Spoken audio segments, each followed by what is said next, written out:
And we're back, including Cosmo. So, go lay down, boy. Go lay down. Now we're gonna go over my custom-made 5-speed shifter. I was looking for a shifter. As I mentioned before, the aftermarket shifter is sometimes hard to get. And I came across a BMW E30 shifter that you see here. And I was like, well, how can I get that to work? And being that I had one of the aftermarket shifters, I was able to take some dimensions off of it and realize that it was going to work pretty simply. So, that said, let's kind of get started, and I'm going to show you a little bit of the process I did at the beginning to come up with these brackets to make everything work. And then we'll do the how you assemble it all right after that. For under $150 roughly is what I paid for everything. Now, it may be a little higher if you don't have this piece, then you'll have to go buy it. But that's it. So what you need the hardware for this. You need to have a panhead bolt of some sort so you can countersink it into here. This is a number 80 missing link chain. This is basically the missing link piece they put onto a big industrial number 80 chain.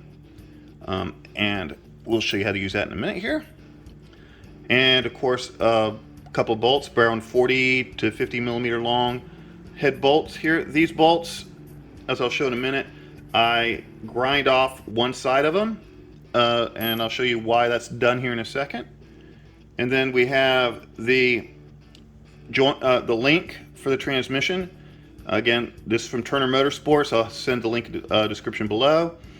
And you'll notice here that I have a bushing. The bushing here is because these come as 10 millimeter ID rubber on both sides, on that one and also on this one. And this one, and this link here comes out of the shifter. Now normally this is about 6 inches long, so you're gonna have to cut that off at about an inch. And so those are the main pieces that you need to buy. You need to buy that, you need to buy this, and you need to buy the shifter. Now what you're also gonna need to buy one of these. This is a 8 millimeter ID, 10 millimeter OD sleeve. And you push that sleeve into this connector here, and you also push it into this this end here. Why? Well, this is a 5/16 rod, which is technically 8 millimeter, and you want to make this nice and tight. So, as you can see here, when you put those in, it's a nice tight fit. There'll be no slop in that. It also should also protect the rubber from getting wear and tear from all the abuse from you shifting it. So one other part you will need is a bronze bushing. This is a 15 millimeter. Again, in the link below, I'll give you a whole parts list with all the links to all the different parts from the different sources. Those are the parts. So now let's get started. Roughly a 6-inch long piece of 2x2 angle. Just need 2 of them, and I just cut them.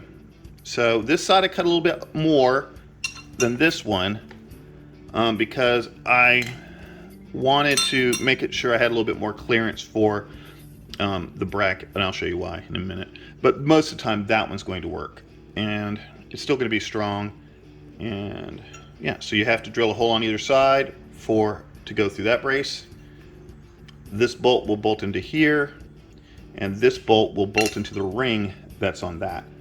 Now this one comes with 2 rings. It comes with a ring here and a ring here, so it's supposed to be sandwiched. So you have a nice template to work with, so you don't have to play with that. So you have a nice template here that you can use to make sure your brackets are made properly, or you can even make your brackets off of that. Well, that's it for the basic parts you're going to need to do this. Now let me show you the process I used to come up with the side brackets that I had to custom make. There will be a link in the description below with the pattern and written instructions along with the parts list on how to build all of this as well. So, 2x2 angle from Home Depot, 1/8-inch thick steel. That's pretty much it. That and tools. And why, yes, I am wearing safety glasses. So, we have our two pieces here. And the goal is to have something to bolt into there. So we want to bolt this bottom into there. Obviously, you're going to have to cut some of this down this way. So we're going to do it that way. So that means that this will get rid of some of that. We're going to drill a hole here. So that will go in like that, drill, and then we're going to cut. So I guess the first thing to do is actually, I'm an idiot. I'm an idiot. Wow. That's almost too easy. This whole thing is becoming almost too easy. One side done here after some time at the bench. And what you can see there is what it is. It's amazingly simple. Suffice it to say, a little bit more trial, a little bit more error, and we got the pieces that you see here. And with that, you have all the parts that you need to put this thing together. And well, let's go do that now. So now the first step on both shifters. On this shifter, you'll want to mount that first before you mount the other parts. And on the same thing goes true for this shifter as well. And of course the same goes through for this shifter. Because if you don't, it's always going to be a pain once you actually bolt this on, or, and in this case,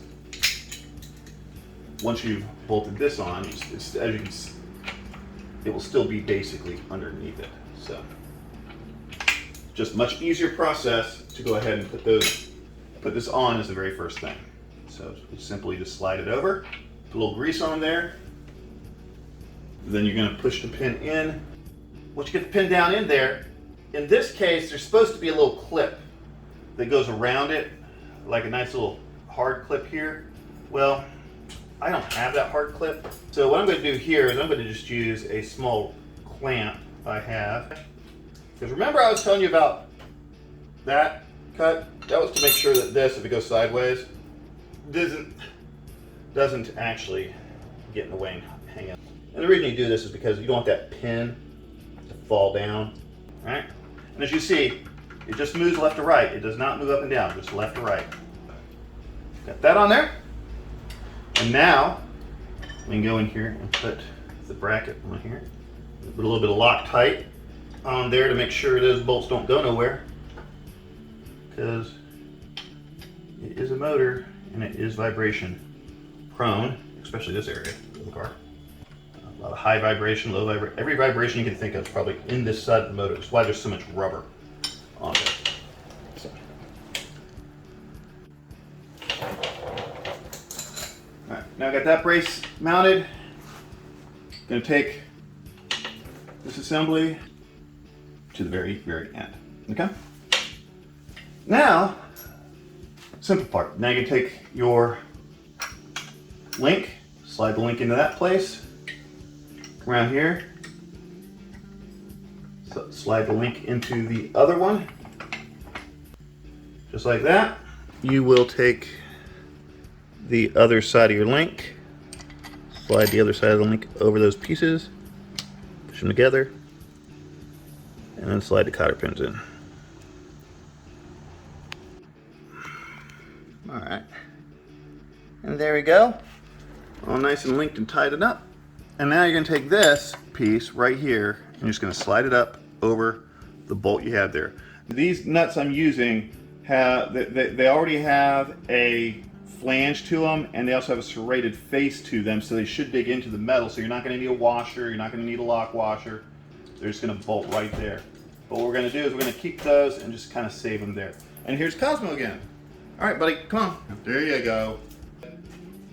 Now, this is where you got to kind of make this work. So what we've done is, especially on this side, see the nuts that are going to be there, right? With the bolt, the nut head sitting right there, that could get this in the way. So you're going to have it sit up like that, and you're going to put underneath it, and you're going to kind of get it on the other side of that nut. That way you can get this nice and tight against here.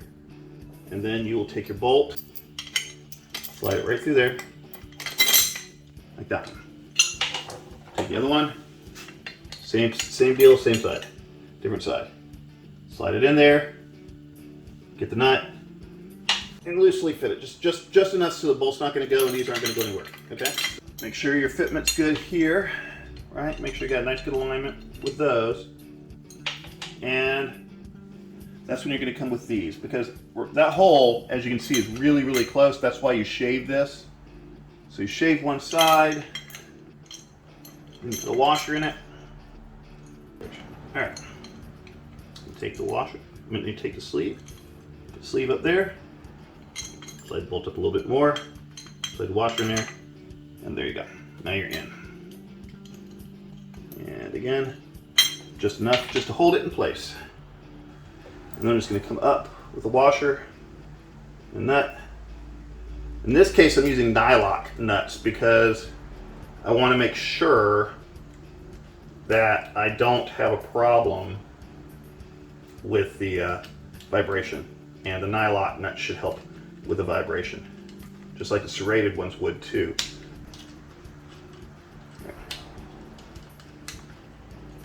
Yeah. Everything is all got all the bolts in, everything's all nice and tight. And that is it. So that's my shifter. That's the shifter I'm going to be putting in on this 5-speed to go into the car.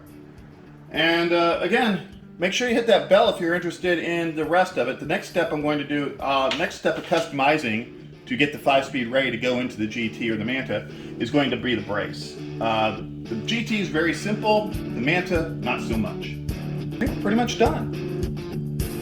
Yeah, Cosmo says bye too.